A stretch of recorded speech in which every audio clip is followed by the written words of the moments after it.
Welcome, Traceable Designers. Today we're making the super simple scalloped single panel valance. I'm making a Christmas valance. This valance is hung using a straight decorative curtain rod and a continuous rod pocket. You will need to measure your valance sizing to fit inside of the bracket, so make sure you follow the design guide instructions for proper sizing. For this example, I'm going to use the upper section to make a wide rod pocket. This is the same process for making side panels.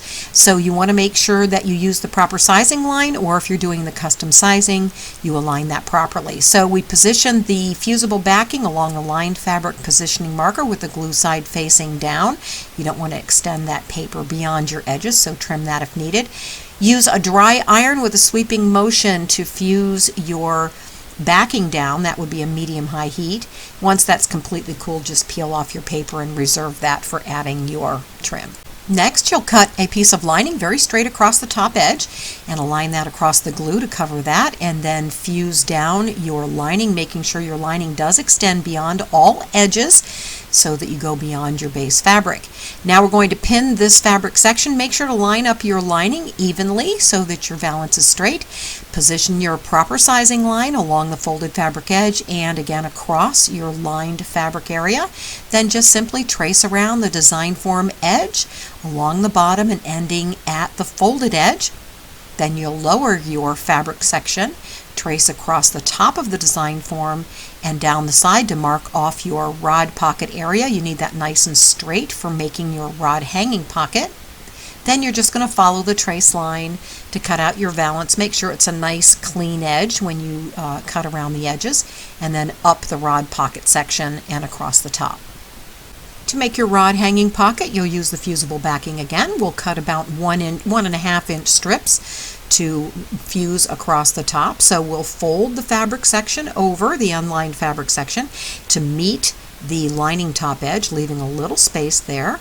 And then we'll cut these strips of fusible backing to fit across the rod pocket. You may need to cut more than one, depending upon the size of your fusible backing. Then just align the paper along the folded pocket, making sure that you don't overlap onto the lining section. Just iron that down, layering the pieces if needed. And then once the paper has completely cooled, you'll be able to peel off the paper to expose the glue for the rod pocket.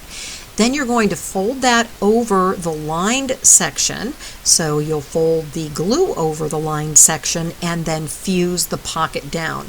There are several layers of fabric here, so you might want to take your time with that. Make sure it's really secure, and you can even use a piece of lining over top if needed for the continuous heat. Now go ahead and hang your valance. Check the depth. If it's too long, you can just refold the fabric and then trace the lower edge of the design form and then just cut off the excess before adding your trim. Then just follow one of the methods outlined in your design guide for adding your trim, whether it's the iron-on or glue-on method.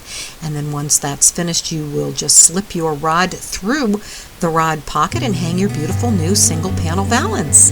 Thank you for joining me, Traceable Designers, and remember, you can always make your mark with Traceable Designer.